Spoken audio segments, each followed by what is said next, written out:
Capítulo 4 de Juízes, versículo de número 1, a palavra de Deus diz assim: Porém os filhos de Israel tornaram a fazer o que parecia mal aos olhos do Senhor, depois de falecer Eude.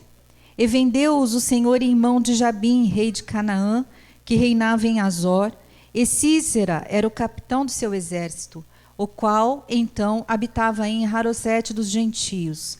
Então os filhos de Israel clamaram ao Senhor, porquanto eles tinham 900 carros de ferro, e por 20 anos oprimia os filhos de Israel violentamente. Versículo 4: E Débora, mulher profetisa, mulher de Lapidote, julgava a Israel naquele tempo, e habitava debaixo das palmeiras de Débora, entre Ramá e Betel, nas montanhas de Efraim, e os filhos de Israel subiam a ela a juízo. Vira a página aí, capítulo 5, versículo 7. A palavra de Deus diz assim: Cessaram as aldeias em Israel, cessaram, até que eu, Débora, me levantei, por mãe em Israel, me levantei. Você pode dizer amém por essa palavra? Glória a Deus. Pode assentar-se. Glória a Jesus. Glória a Deus. Queridas, queridos irmãos, Deus colocou uma palavra no meu coração nesta noite a esse respeito. A respeito dessa mulher tão fenomenal. Desta mulher, ao mesmo tempo que uma grande mulher, uma referência no seu tempo, uma profetisa, uma juíza, ela era também uma mulher dona de casa, uma mulher de família, uma mulher que tinha filhos, uma mulher que tinha um marido. A Bíblia não cita os filhos dela, mas a Bíblia cita o seu marido, Lapidote. Nós vemos na palavra de Deus que essa mulher chamada Débora, eu quero que você preste atenção porque não vai ser demorado, mas você precisa entender o que Deus quer falar, nos ensinar nessa noite.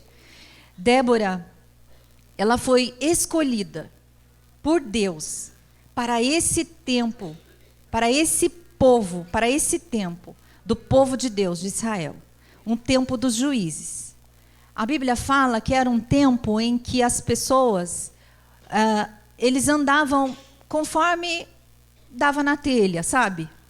Conforme o seu coração. Não tinha rei nesse tempo, não tinha sacerdote, mas tinha uma mulher juíza. Deus levanta nesse tempo onde cada um fazia o que bem queria. Deus levanta uma mulher, e não só levanta uma mulher, mas levanta juízes. A gente vê aqui, ao longo do livro dos juízes, grandes homens que, inclusive, estão lá na lista dos heróis da fé. Estão lá em Hebreus capítulo 11. Homens que viveram pela fé e venceram. Sansão. Agora nós vemos também na galeria dos heróis da fé, quando nós lemos Hebreus capítulo 11, nós vemos o nome dessa mulher. Uma única mulher nesse tempo. Uma juíza. Primeira coisa que eu aprendo aqui, que Deus escolhe quem Ele quer. E Ele não olha se é homem ou se é mulher. Num país, no mundo, onde se briga, cada um quer ser maior que o outro. Onde mulheres brigam para ocupar o lugar dos homens, para serem igual aos homens, para ter a mesma posição, para ter o mesmo salário, para ter o mesmo tudo. Tem coisa que é justo, mas tem coisa que não faz sentido. Num país onde se briga, é machismo, é feminismo, Deus olha e fala: eu escolho homens, mas eu escolho mulheres também, para fazer uma obra em prol do meu reino. E é interessante que eu estava meditando que a escolha de Deus não era pela capacidade de Débora. A escolha de Deus não era pelo potencial de Débora, não era pela beleza de Débora, assim como nós vemos as escolhas de Deus, como quando Deus escolhe Esther no tempo dela para livrar o seu povo da morte, para livrar os judeus. Deus não escolhe apenas pela beleza, não é isso. Pelo conhecimento que tem, pelos estudos, pela história, né? ou pela sua linhagem familiar. Não é isso, não é por isso que Deus escolhe.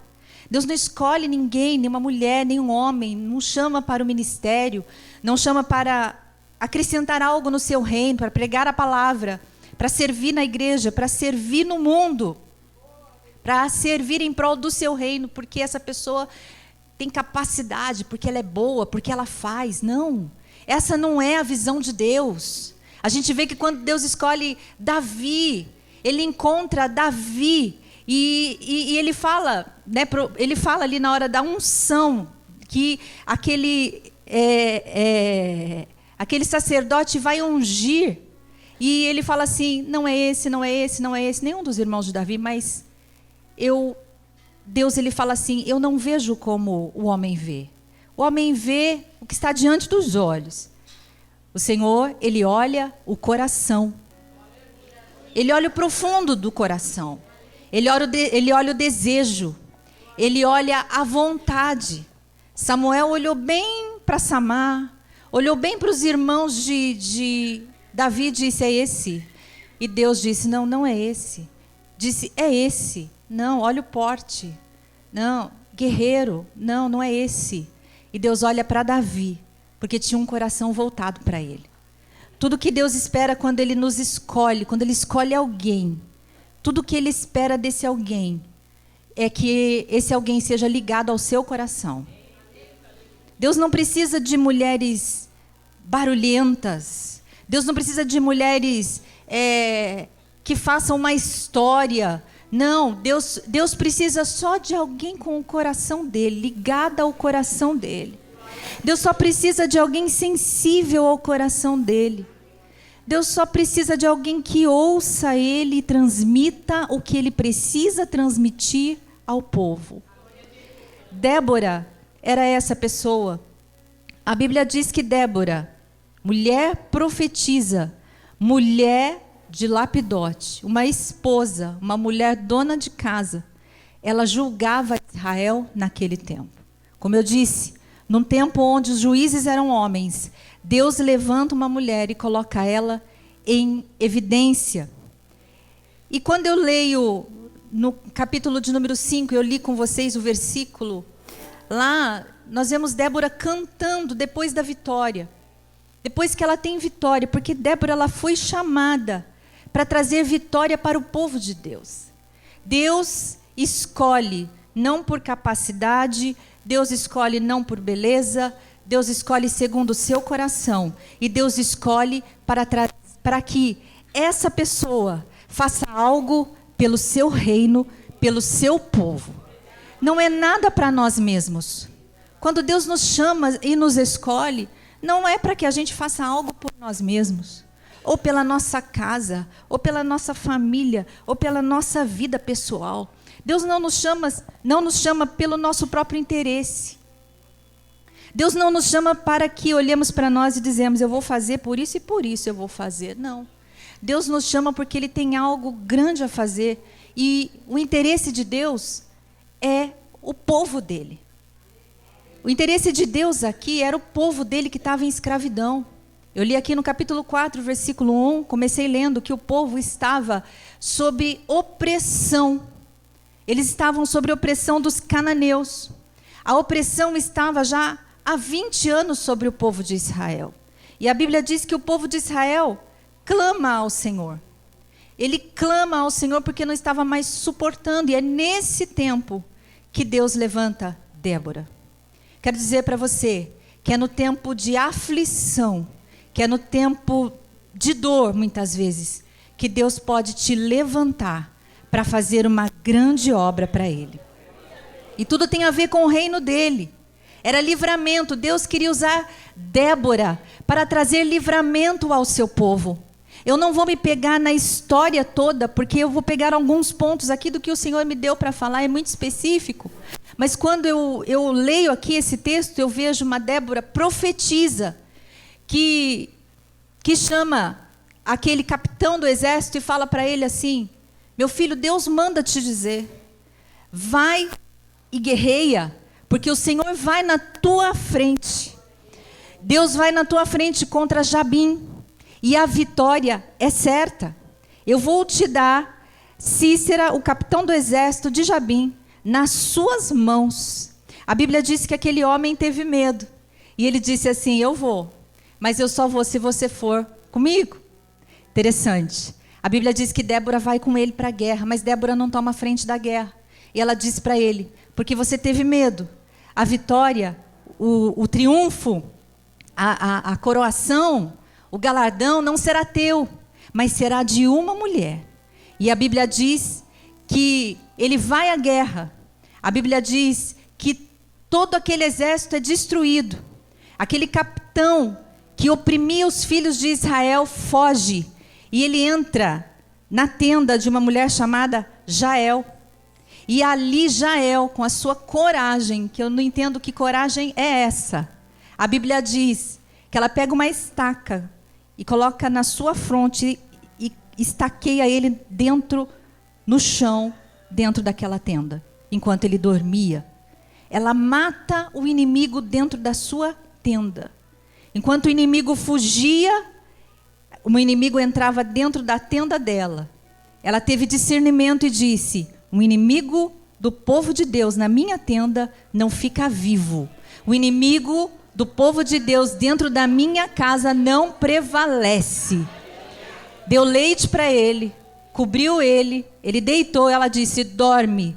Ele disse, fica na porta, se alguém passar, não diga que eu estou aqui. Ela disse, tudo bem. Ele cai no sono profundo. Ela pega uma estaca da tenda, coloca na sua fronte e prega ele no chão e mata aquele homem, aquele inimigo. Deus está chamando mulheres que entendam e que vejam e que percebam quando o inimigo entra dentro da sua tenda, dentro da sua casa. Tenda aqui era tenda na época, mas hoje é casa. Muitas vezes o inimigo, ele foge e entra dentro das nossas casas. Quantas vezes o inimigo entra dentro da minha casa, entra dentro da sua casa, ele está visivelmente ali. E muitas vezes nós olhamos e dizemos, não, é o gênio dele, é o gênio do filho que é difícil, é o gênio do marido que está muito difícil, é briga, é contenda dentro de casa. E você percebe que o inimigo entrou ali dentro. Está na hora de se levantar. Está na hora de ser uma Jael. Deus chama aqui mulheres que sejam Jael, para destruir de uma vez por todas, para matar esse inimigo, para aniquilar com esse inimigo que entra dentro da casa. A Bíblia diz que o ladrão não vem senão a roubar, matar e a destruir. Quem é o ladrão? Satanás. Mas Jesus, ele veio para dar vida e vida em abundância. E quando nós entendemos isso, nós cercamos a nossa casa.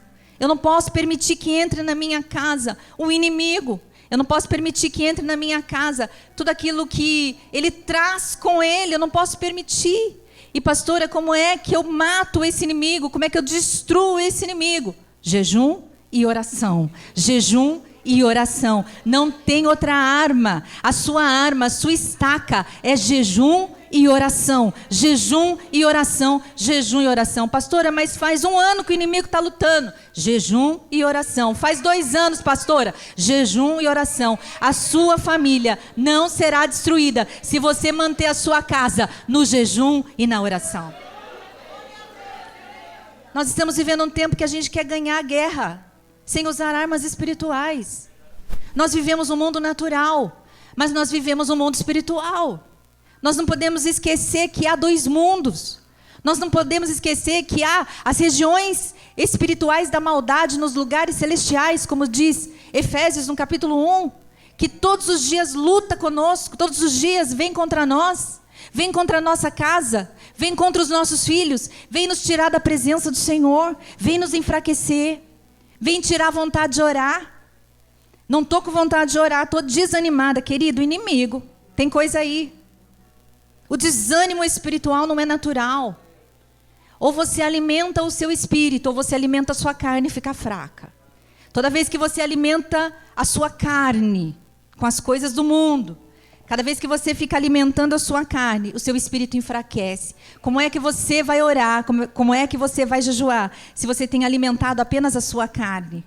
Quantas vezes a gente come, a gente vê coisas, a gente assiste séries, e a gente vive o mundo natural, e a gente passeia, e a gente vai para o shopping, vai até para o cinema, que hoje já pode, né? Antigamente não podia na Assembleia de Deus, hoje pode. E tá uma coisa terrível, porque a gente assiste qualquer coisa. É aquilo que vem, tá comendo, tá comendo. E aí a carne vai ficando forte, aí quer orar. Orar como? Jejuar como? Não tem força. Não tem força mesmo, mas em nome de Jesus, o Senhor está nos chamando nessa noite, nos lembrando, vamos voltar para o nosso lugar. Pastor, eu não posso ter lazer, eu não posso ter... Pode, querido, claro que pode. Mas se a sua vida for só de lazer e de alimento para a sua carne, o seu espírito vai se enfraquecer e você vai morrer. Se a gente não comer, a gente morre. Não beber água, a gente morre, né?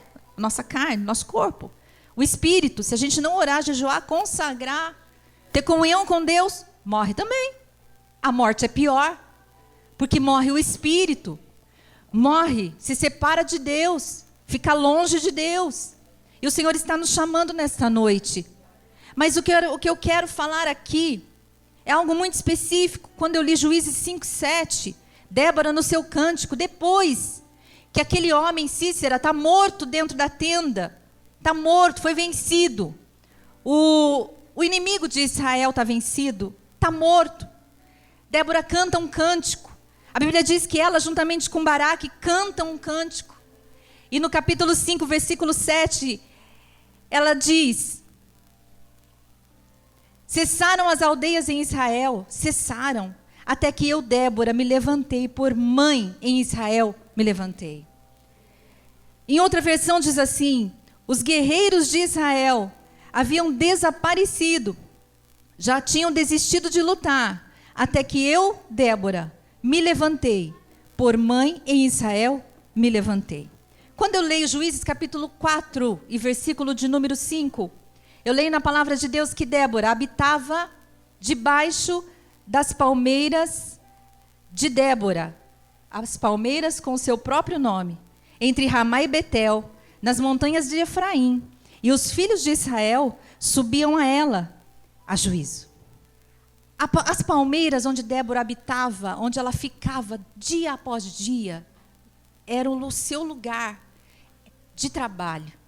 Débora sentava-se, a Bíblia diz, debaixo de uma palmeira, e ali ela julgava as causas do povo, fazia fila, vinha o povo vinha até ela, todo dia tinha gente que vinha até ela, e ali ela ouvia o povo, e ali ela julgava as causas como juíza, e ali ela profetizava, porque ela era profetisa. E ali as palmeiras de Débora, e eu comecei a meditar nisso essa tarde, o Espírito Santo foi falando ao meu coração. As palmeiras de Débora, as palmeiras dela, aquelas palmeiras onde ela se assentava debaixo, era o seu lugar de autoridade. Diga, lugar de autoridade. Era o seu lugar de ensino e direção. Ali era o lugar onde ela ensinava e dava direção. Como eu disse, não havia rei em Israel, mas havia uma juíza, Débora. E o que ela fazia ali? Ela ensinava e ela dava direção. A quem? Ao povo de Deus. Deus havia escolhido ela e ela sabia o papel dela.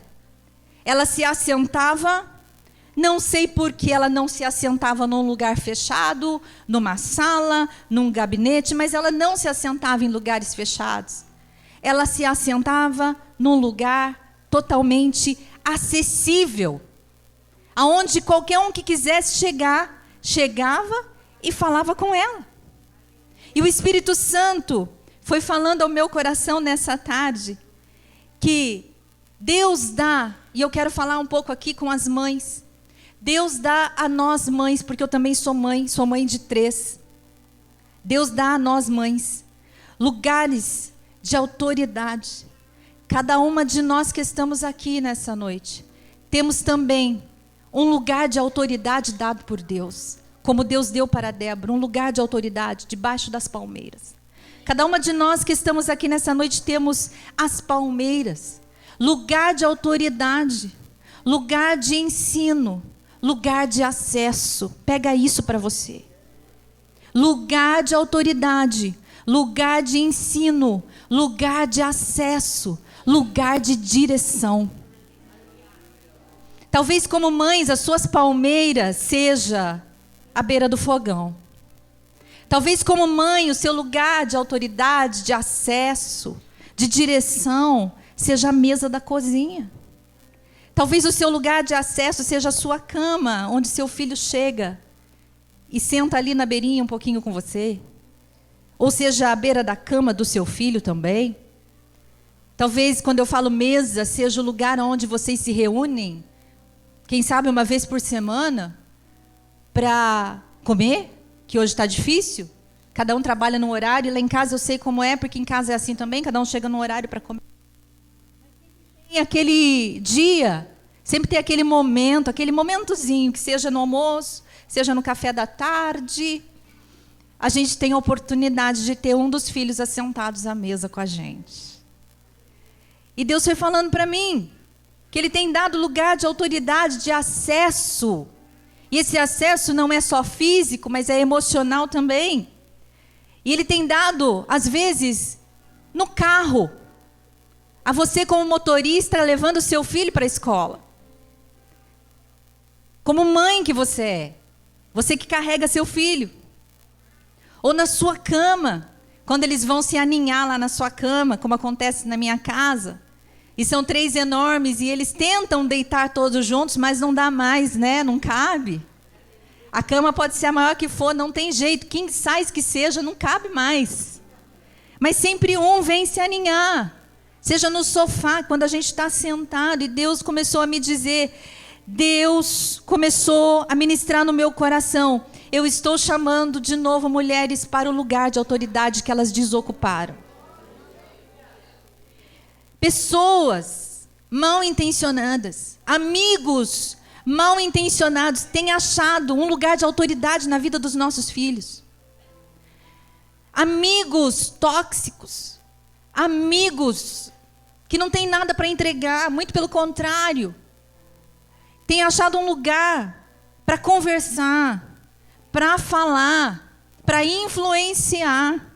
E nós, com a nossa vida corrida, com o nosso dia a dia, com o nosso trabalho, que é árduo, porque eu trabalho também, eu trabalho na igreja, né?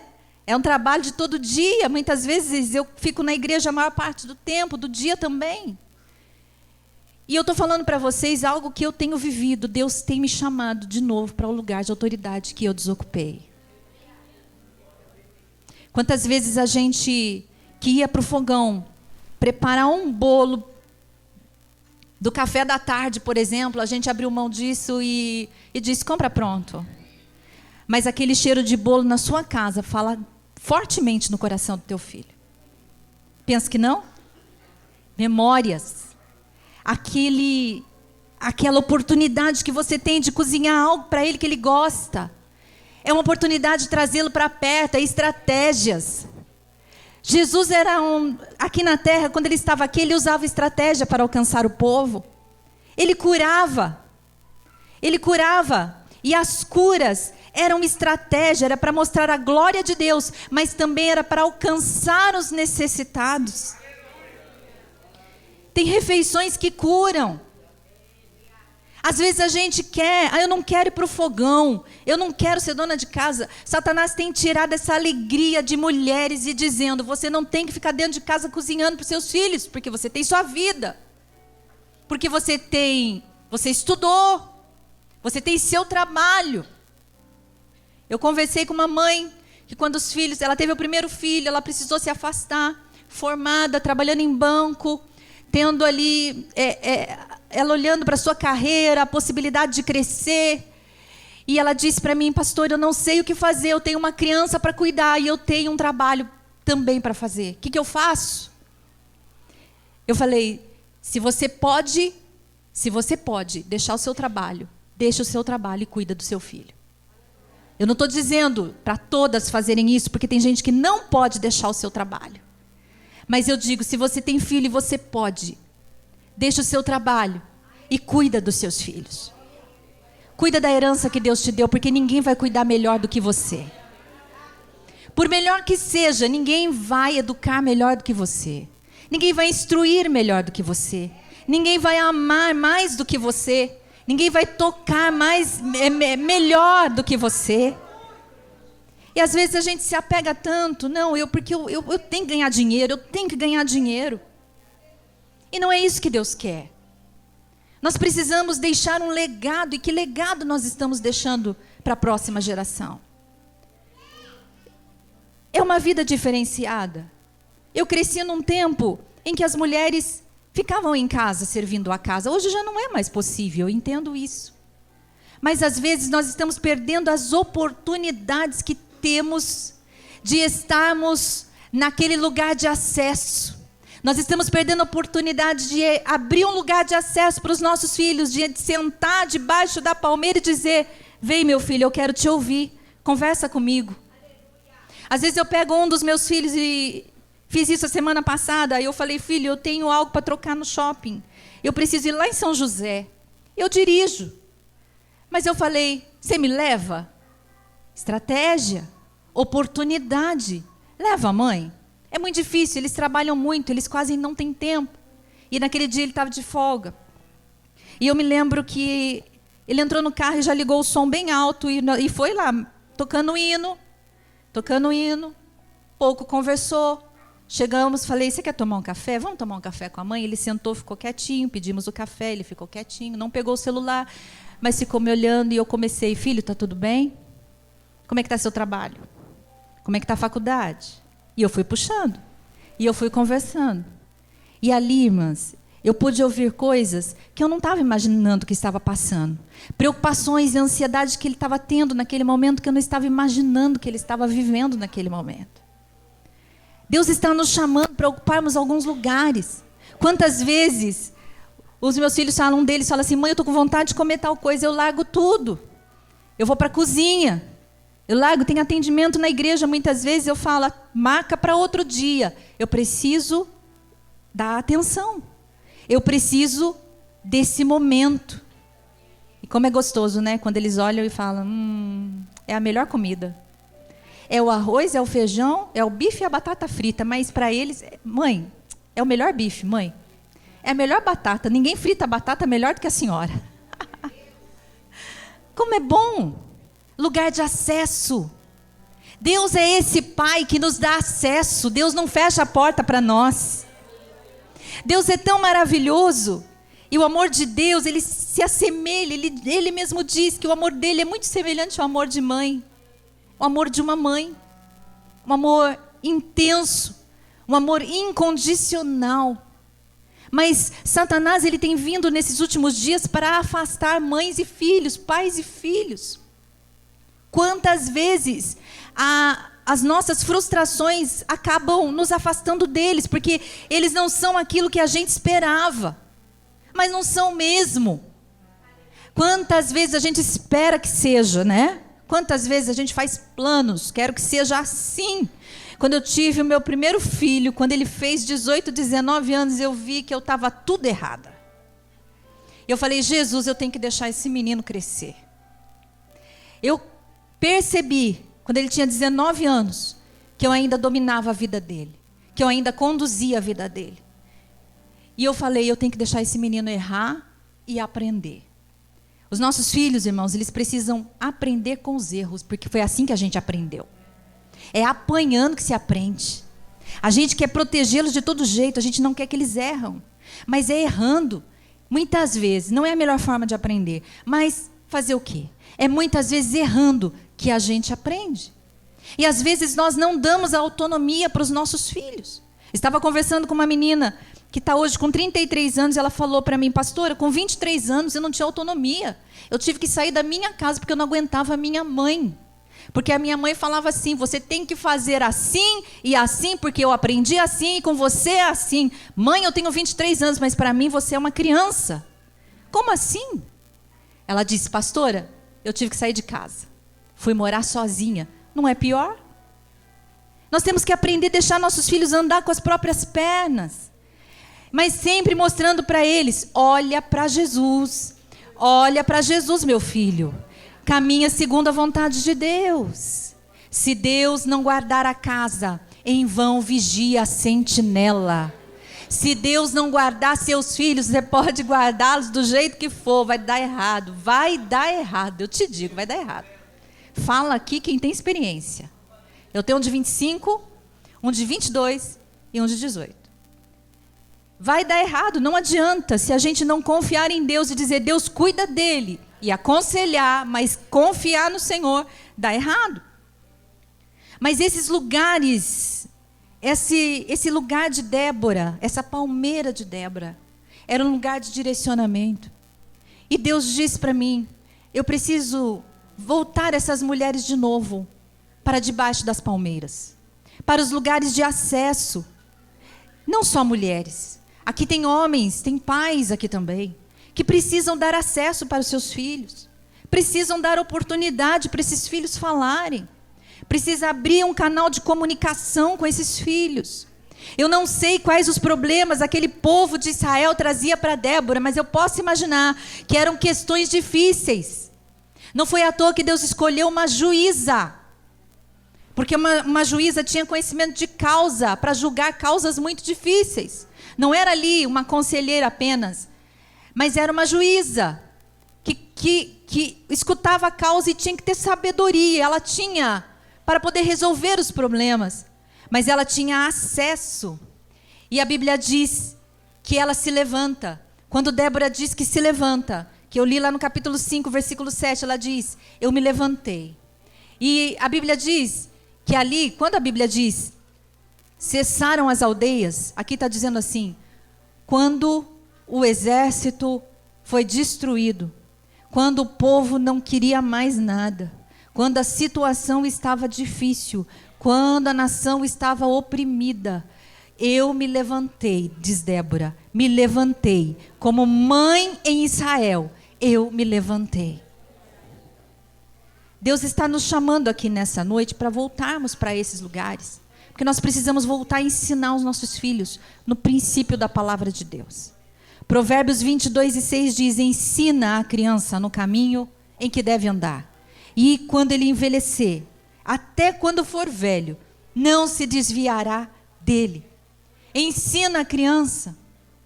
Abre um lugar de acesso para você ensinar, para você orientar segundo a palavra de Deus. Deuteronômio capítulo 6, versículo 6, Deus diz que todas as palavras que hoje ordeno estejam no teu coração, e tu ensinarás com zelo e perseverança a teus filhos. Conversarás sobre as escrituras quando estiveres sentado em sua casa, quando estiveres andando pelo caminho, ou te deitares, ou te levantares. Também atarás essas palavras como sinal na tua mão e em teu braço, e as prenderás à sua testa como filactérios. Tu escreverás as palavras do Senhor nos umbrais da tua casa e em seus portões.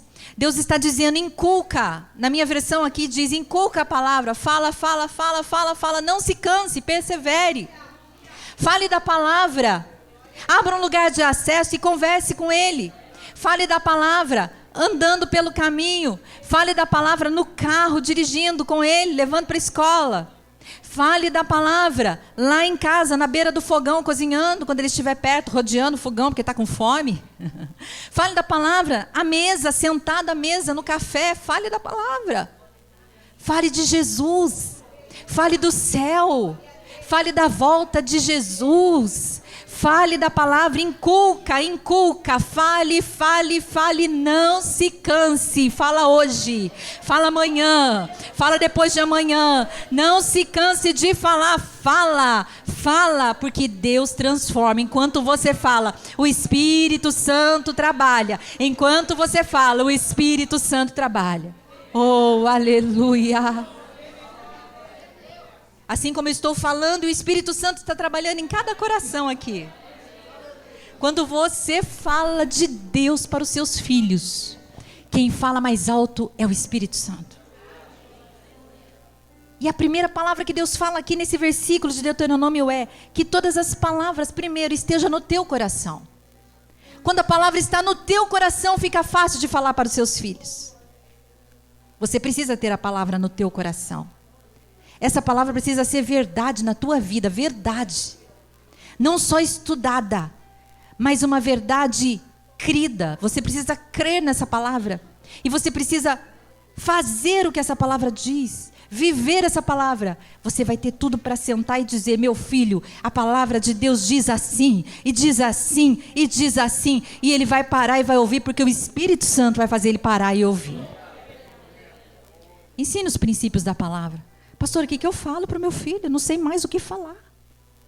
Talvez você esteja falando o que você pensa. Eu já falei muito o que eu penso. Meu Deus, como eu já desgastei. Minha mãe falava: gastei saliva. É tipo isso. Gastei saliva. Falei. Minha mãe falava assim: eu vou pôr uma vitrola, vou gravar e vou pôr para rodar, porque eu não aguento mais falar. 5, né? A gente se desgasta, a gente quer enfiar na cabeça. Meu filho é assim. Não tem jeito.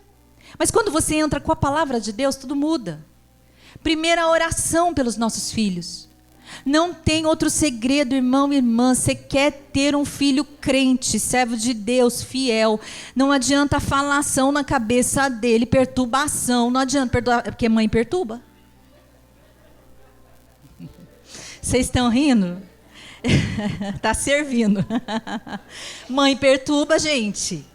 Tem hora que eu falo: Jesus, tem misericórdia de mim, fecha a minha boca. Porque a gente desce do salto e fala: olha aqui, né? Mas quando a gente muda de... respira. Eu vou mudar de estratégia. O Espírito Santo começa a trabalhar. Que é Ele que faz. Princípios da palavra de Deus. O que são, pastora, princípios da palavra de Deus? Amar a Deus sobre todas as coisas. Primeira coisa. Amar a Deus. O que eu ensino para o meu filho? Filho, você ama a Deus? Filho, ame a Deus. Dependa de Deus. Viva para Deus. Filho, ama a Deus. Filho, Deus está te vendo. Filho, os olhos dele são como chama de fogo. Filho, Deus existe. Porque o que mais essa geração ouve é: Deus não existe. Se vocês que são aqui da minha idade e que não estão cursando uma universidade, entrar numa universidade hoje, você sai no dia seguinte, porque não aguenta a pressão. Porque ali é: Deus não existe, Deus não existe, Deus não existe. E quando nós começamos a inculcar na cabeça do nosso filho, e não precisa, não é depois de idade não, as mães de pequenos já começam a falar: filho, Deus te ama. Filho, Deus existe. Ele cuida de você, Ele cuida da mamãe, Ele cuida da casa. Vai colocando na cabeça dele. Deus é que cuida de nós. Filho, comprou uma roupa. Filho, não foi a mamãe, foi Deus. Deus deu dinheiro, aqui a roupa, foi Deus que deu. Foi Deus. Filho, foi Deus que fez. Comida no prato, Deus. Vamos orar, filho, agradeço. Nós agradecemos por essa alimentação, meu Deus. Que nem orar mais a gente está orando pelo alimento dentro da nossa casa, na presença dos nossos filhos. Lá em casa a gente põe eles para orar. É o almoço de domingo, a gente senta junto. E aí eu falo: cada dia, cada domingo, um que ora. Mas isso eles já fazem desde pequenos, tendo essa consciência que é Deus quem faz, que é Deus quem dá. É Ele que faz. Outro princípio é o amor ao próximo. Quando você vê adolescentes entrando nas escolas e matando crianças e se matando, nós vemos o amor se esfriou. Satanás entrou. Quantas vezes nós vemos crianças pequenas, elas têm raiva dos seus amigos, elas brigam por causa de brinquedo, são possessivas. Ensina a amar, ensina a amar a Deus sobre todas as coisas, é princípio. Ao próximo como a ti mesmo. Quanta gente odiando gente. Não é verdade? Quanta gente odiando. Esses dias alguém disse assim: eu tenho ranço de fulano. Eu falei: gente, não usa essa palavra não, que coisa feia. Que isso, ranço? Não. A gente parece que vai pegando as coisas do mundo, sabe? E vai se conformando. E a palavra de Deus diz: não vos conformeis com esse mundo, mas transformai-vos, renova a sua mente. A gente vai se conformando e vai repetindo o que vão falando. Outro princípio importante: falar a verdade. A gente precisa ensinar os nossos filhos a falarem a verdade. Mas para isso nós também precisamos ser verdadeiros. A mentira é pega bem facinho pelas crianças. Eles pegam muito bem quando os pais mentem, eles sabem. E eles vão aprendendo esse princípio errado. E eles crescem na mentira. Só que a mentira de fala que eu não tô, a mentira não fui eu que, tô te dando, mas não fui eu, tá? Fala que não fui eu. Essas mentirinhas, elas não são mentirinhas que vão ficando só nas mentirinhas. Ele vai crescendo, ele vai sendo formado nesse contexto de mentira. E quando você vê, se torna um adulto. Gente, quantos adultos mentirosos, crentes em Cristo, batizados no Espírito Santo, a gente encontra nesse mundo? É verdade. Tem gente que conta tanta mentira, mas tanta mentira, que aquela mentira a gente olha e fala, Jesus, tem misericórdia, porque a mentira virou verdade para ele. É tanta mentira. E a gente fala assim, mas está na cara. Não, mas para ele é verdade, porque ele mentiu tanto a respeito que aquilo virou verdade. Por quê? É lá da infância. É formação. É caráter. Ensina teus filhos. É princípio da palavra de Deus. Outro princípio, honra. O que diz a palavra? Honra o teu pai. Olha aí. Honra teu pai e tua mãe, para que vivas muito tempo sobre a terra. Princípio da honra. Hoje, os pastores, os líderes, estão tentando ensinar homens e mulheres formados a honrar. Eu estava falando com meu esposo, falei, está difícil. Porque a gente precisa honrar. A gente precisa honrar pessoas também. Glória a Deus e honra a quem merece honra. E Deus nos honra quando a gente honra. Mas essa honra, eu só consigo honrar alguém quando eu aprendo isso quando criança. Quantas crianças não honram seus pais? E a gente olha para a criança e, irmãs, eu tenho dó das crianças. Porque a gente vê crianças desonrando os pais. Mas a gente olha para a criança e vê que ele faz aquilo porque ele não aprendeu a honrar. Ela não consegue honrar os pais. Ela desonra, ela bate na cara, ela desrespeita. Ela grita, ela berra, ela bate na mãe. Ela não honra a mãe. Aí se torna um adolescente agressivo, que não honra os pais, que não estão nem aí com os pais. Se torna um adulto, desprezam os pais. Deixam os pais sozinhos na vida. Envelhecem. Bota no asilo, não quero saber dos meus pais. Desonra. Sendo que a Bíblia diz, honra teu pai e tua mãe para que vivas muito tempo sobre a terra. Isso é caso de vida ou morte. Honra pai e mãe é caso de vida ou morte. É sério. E quando uma criança honra seu pai e sua mãe, ela cresce aprendendo. A mãe está ensinando, o pai está ensinando. Filho, você precisa honrar. Filho, honra. Honra o dirigente da congregação. Honra a obreira do círculo de oração. Honra os mais velhos. Honra o avô, honra a avó. Honra. Quando ele for adulto, ele não vai desonrar ninguém. Quando ele for adulto, ele não vai ser desleal a ninguém, porque ele aprendeu o princípio da honra quando criança. Isso é princípio. Deus deixa princípios, não é por acaso. E esses princípios são ensinados quando criança. Outro princípio importante, eu pus só alguns, tá, irmão? São muitos. Mas o princípio da santificação. A santificação é a separação das coisas do mundo, das coisas do mundo, das coisas que ferem a santidade de Deus. E muitas vezes nós deixamos de falar, filho, Deus é santo, seja santo. A Bíblia diz, sede santos, Deus dizendo, porque eu sou santo. Sem santificação ninguém verá o Senhor. E às vezes nós olhamos para os nossos filhos, é muito pequeno, não entende nada. Santificação, mãe, o que é santificação? Separação do mundo. Se separe das coisas que desagradam a Deus. Se separe. Se você está se envolvendo com coisa que desagrada a Deus, você não está santificando a sua vida. Santifica a sua vida. Isso a gente ensina já desde criança. Santificação sem a qual ninguém verá o Senhor. A Débora foi levantada como mãe em Israel, ela se posicionou.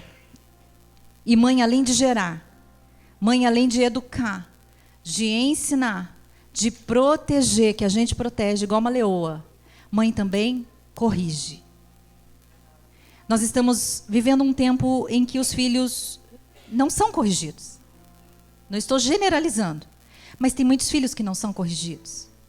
E filhos não corrigidos, quando são crianças, se tornam adultos incorrigíveis. Se tornam adultos de dura cerviz. E aquele que não aprende a ser corrigido e entender a correção quando criança, quando crescer e Deus trazer correção, não vai aceitar a correção de Deus, porque não aprendeu a correção quando criança. E escutem, não estou falando de correção como agressão, em nome de Jesus. Bater não é necessário. Correção. A Bíblia fala sobre correção. E a Bíblia fala em Provérbios 29:17, discipline seus filhos. Provérbios 29:17, discipline seus filhos, e eles darão paz a seu espírito e alegria ao seu coração. Palavra de Deus. Quem nega a disciplinar e repreender seu filho não o ama. Quem o ama de fato não se nega e não hesita em corrigi-lo. Provérbios 29:15, a vara da disciplina e as palavras da repreensão dão sabedoria, mas o jovem abandonado à sua própria sorte envergonhará sua mãe. Olha que palavra pontual. E quando a Bíblia diz a vara da disciplina, queridos, não é a varinha da arvorezinha na frente da sua casa. Que muita gente cresceu aí apanhando de vara. Quem que apanhou de vara aí? Não morreu não, né? Tá vivo, né? Também já levei umas varadas, gente. Já levei varada. Mas a Bíblia está falando aqui de vara, e vara, quando a Bíblia cita vara, fala de palavra de Deus. A vara da disciplina é a correção segundo os princípios da palavra de Deus. Não tem quem não se corrija quando você corrige segundo os princípios da palavra de Deus. Porque bater, você pode morrer de apanhar, de bater. E o outro morrer de apanhar. Quem teve filho aqui que quase morreu de apanhar e não adiantou de nada? Ah, Jesus, não levanta a mão não, pensa aí só. Eu conheço meninos que apanharam, né, mãe? apanhar tanto na vida e assim, parece que, né? Não resolveu muito não. Mas a palavra de Deus, que é a vara de verdade, que quando ela corrige, é vara da correção. Quando ela vem pontualmente para corrigir e para acertar aquilo que está errado. O próprio Deus é um pai que corrige os seus filhos. Hebreus 12, versículos 5 e 6 diz assim: vocês se esqueceram da exortação que lhe é dirigida como a filhos? Abre aí, eu quero que vocês abram para encerrar. Hebreus 12, versículo 11. Hebreus 12, versículo 5, 6 e depois o 11. Hebreus 12, 5, 6. Eu quero que você abra e depois você pode até deixar marcado aí na sua Bíblia. Eu vou ler aqui numa outra versão. E vocês se esqueceram da exortação que lhe é dirigida como a filhos. Filho meu, não despreze a correção que vem do Senhor, nem desanime quando você é repreendido por Ele, porque o Senhor corrige a quem ama e castiga a qualquer que recebe por filho. Que recebe por...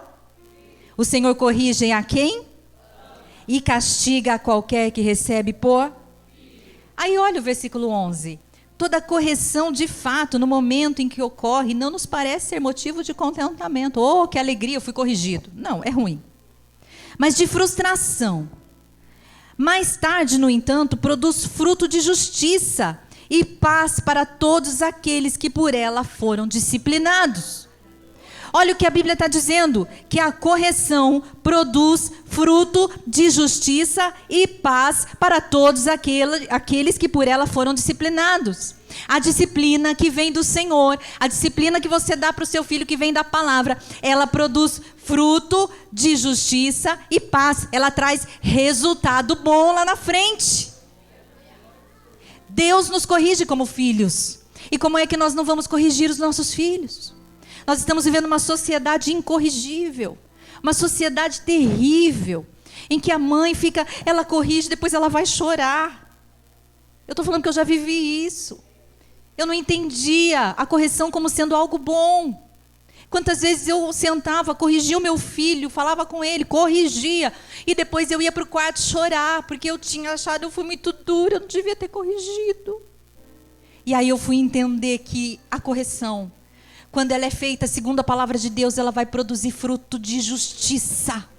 Fruto de justiça e paz. Paz para você, paz para esse filho. Porque é terrível uma criança, um adolescente, um jovem, quando ele não é corrigido.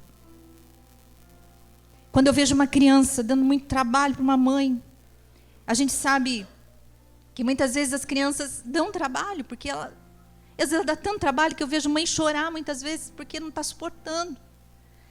E a culpa não é da criança, por ela por ela fazer tanta coisa em público, muitas vezes, dá tanto trabalho. Eu olho para aquela criança, eu tenho dó da criança. Porque aquela mãe não está sabendo conversar, não está sabendo corrigir.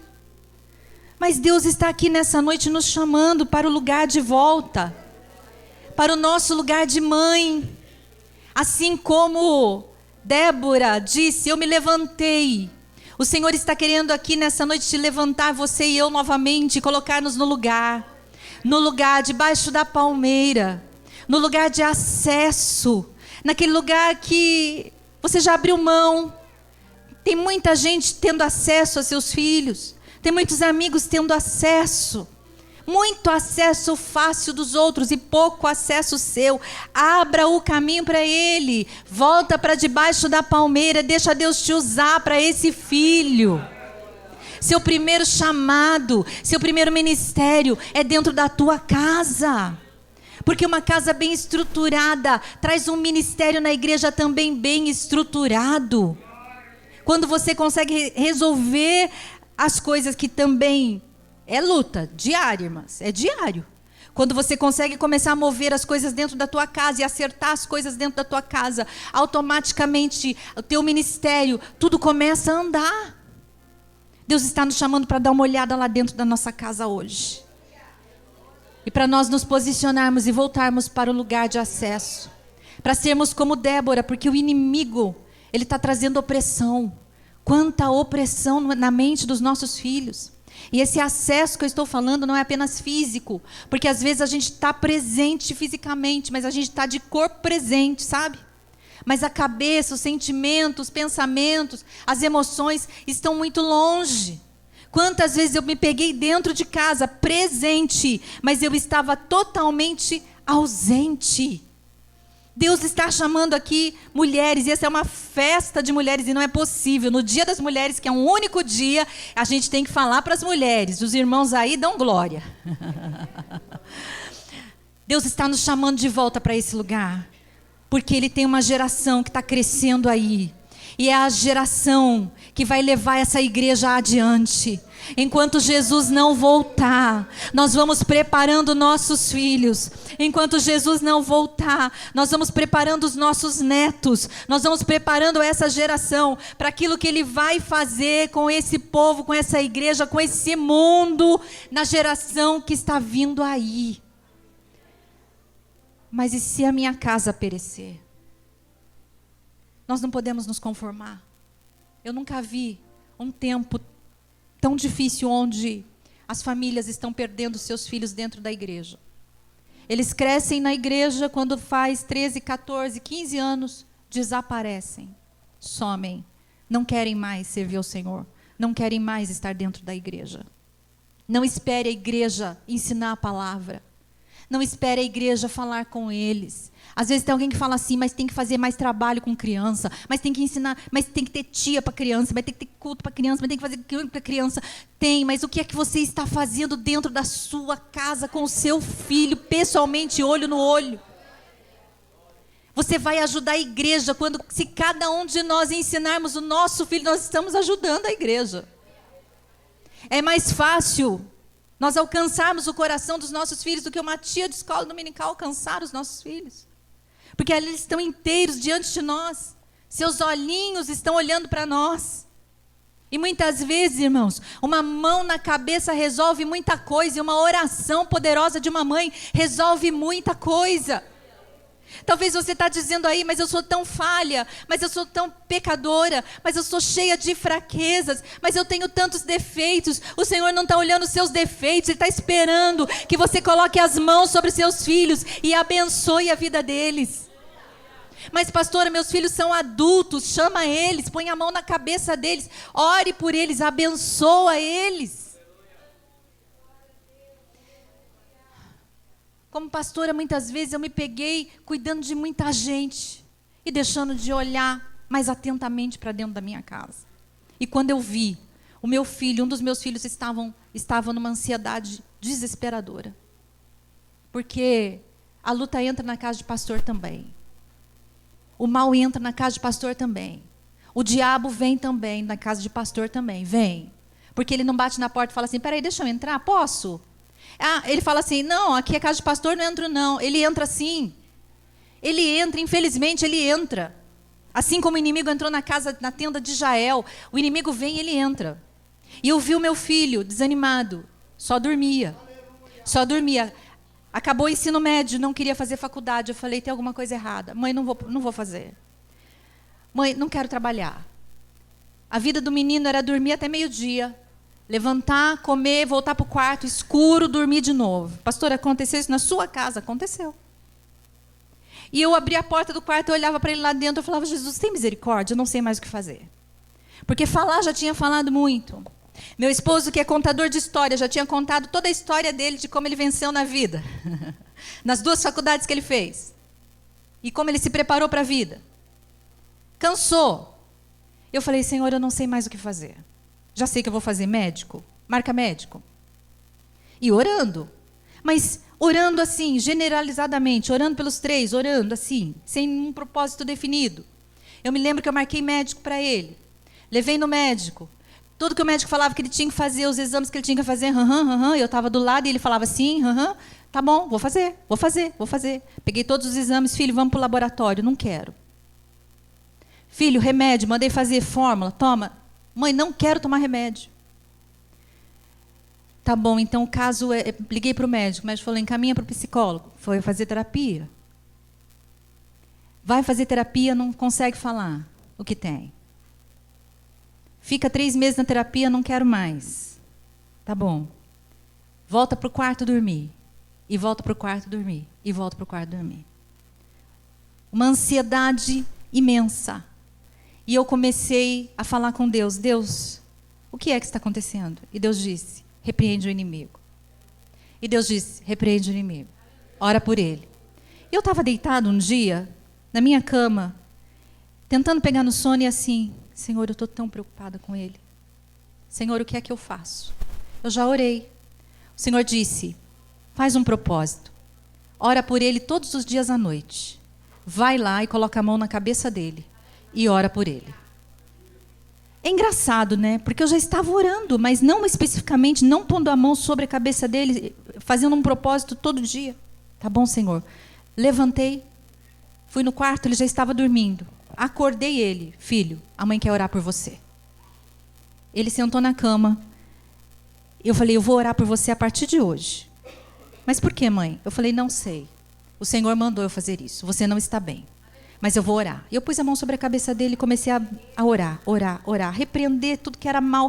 Repreender o espírito da enfermidade, da ansiedade. Repreendi, orei. Senhor, abençoe esse menino. Muda o quadro, muda a história. Senhor, muda. Senhor, eu não sei o que fazer, mas o Senhor sabe. Eu não sei como ele está, porque ele não fala. Mas o Senhor sabe. Pus a mão sobre a cabeça dele, fui orando.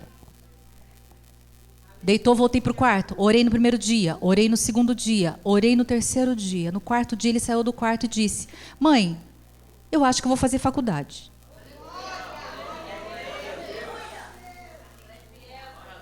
Vai? Mãe, eu estava indeciso. Eu falei, mas você falou para mim que não queria nem fazer? Ele falou, na verdade, eu estava indeciso. Eu falei, que ótimo. Aí comecei a puxar a conversa, quer fazer do quê? Vamos procurar faculdade. Começou a procurar faculdade. Irmãs, eu orei por ele uma semana. Uma semana. E o Senhor começou a trabalhar. Hoje o menino levanta antes de mim. 7 da manhã ele está. Uma coisa é certa. Esse menino nunca deixou de trabalhar na obra de Deus. Ele podia estar como estava. Ele dormia o resto do tempo, mas era hora de ir para o culto, ele estava trabalhando na igreja, porque eles trabalham, né? Eu não precisava chamar. Era horário de culto, ele estava na igreja, antes de todo mundo. Era compromisso da igreja, ele estava lá. E Deus olhou para ele. E hoje ele está fazendo faculdade. Ele levanta cedo. ele vai trabalhar. Ele vai para a academia antes. Ele vai trabalhar. Ele está cursando a faculdade. A ansiedade, não digo que passou totalmente, porque todo jovem hoje tem um pouco de ansiedade. Mas hoje ele conversa, hoje ele ri. O quarto não fica mais fechado. Hoje ele toma café na mesa com a gente. Ontem ele arrumou a mesa e disse: pai, mãe, vem tomar café comigo. Ontem eu louvei ao Senhor e disse: Senhor, tu mudas histórias. O Senhor muda o quadro. Não há nada que o Senhor não possa fazer. Não há nada difícil ao Senhor. Haveria alguma coisa difícil ao Senhor?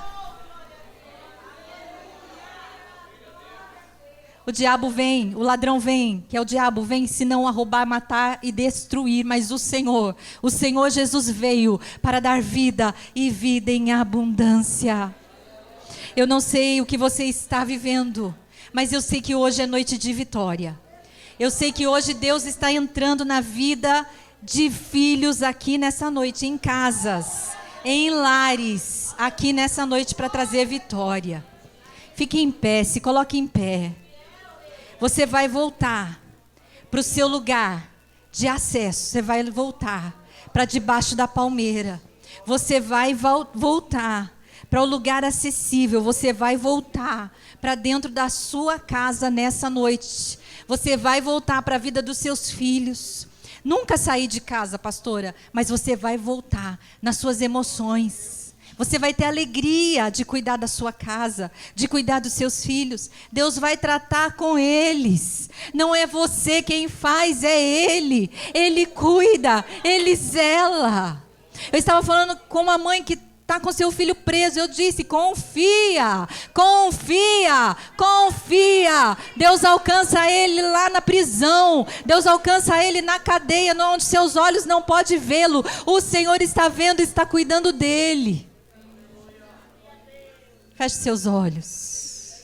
Senhor meu Deus, nós queremos te louvar pela tua palavra. Aqui estamos nós, Senhor, famílias dentro da tua casa nesta noite. E eu não sei, Senhor, o que é que as famílias estão vivendo hoje. Eu não sei, Senhor, quais são as lutas, os desafios dentro dos lares. Eu não sei, Senhor, quais são os problemas, mas eu sei que o Senhor está nos chamando nessa noite para nos levantarmos. O Senhor nesta noite está nos levantando como mulheres dentro do nosso lar, dentro da nossa casa. Como Débora se levantou como uma mãe em Israel, para julgar Israel. Senhor, para aconselhar Israel, para vencer uma guerra por Israel. Senhor, nesta noite eu oro por essas mulheres que estão aqui. Tu conheces, Senhor, as lutas. Tu conheces o que elas vivem. Tu sabes o que elas têm passado. Quais são os desafios dentro de casa com os seus filhos. Senhor, mas nesta noite, eu juntamente com elas, Senhor, nós mulheres, fazemos um propósito com o Senhor, de voltarmos para dentro dos nossos lares, de voltarmos os nossos olhos e os nossos corações para dentro dos nossos lares, para a vida dos nossos filhos, para voltarmos ao caminho da oração e do jejum, para voltarmos, Senhor, ao caminho do aconselhamento, do ensino da Tua palavra aos nossos filhos. Senhor, nesta noite, olha para cada coração aqui, coração de mãe que está aqui nesta noite. Recebe, Senhor, o propósito dela, a palavra, Senhor, que ela tem recebido nesta noite, e que haja uma mudança, e que haja uma transformação. Resgata filhos aqui, Senhor, nesta noite, resgata das mãos de Satanás, tira, Senhor, das mãos do inimigo, aqueles, Senhor, que estão nas mãos do inimigo, sendo usados por Satanás, Senhor, vivendo no mundo, vivendo longe de Ti, Senhor, longe do lar, longe dos seus pais. Olamaia chorabaia labacheias. Senhor, envia um anjo com uma espada desembainhada. Envia um anjo, Senhor, para guerrear esta guerra. Esta guerra não é nossa, esta guerra é Tua, Senhor. Guerreia, guerreia. A Tua palavra diz que se o Senhor não edificar a casa, em vão trabalham os que a edificam. Senhor, em nome de Jesus Cristo, eu peço, faz uma obra dentro dos lares, na vida dos nossos filhos, e que esta geração seja uma geração cheia do Teu Espírito Santo. Repreende, Senhor, o espírito maligno, repreende os espíritos das trevas, os espíritos, Senhor, em nome de Jesus Cristo, o espírito da rebelião, Senhor, todos os espíritos malignos que atormentam a vida dos filhos, repreenda, Senhor, em nome de Jesus, que caiam por terra, em nome do Senhor Jesus Cristo. O homossexualismo que tem entrado, Senhor, nas vidas, que tem entrado nos corações dos nossos filhos, sai, espírito das trevas, espíritos malignos que tem entrado nos nossos lares.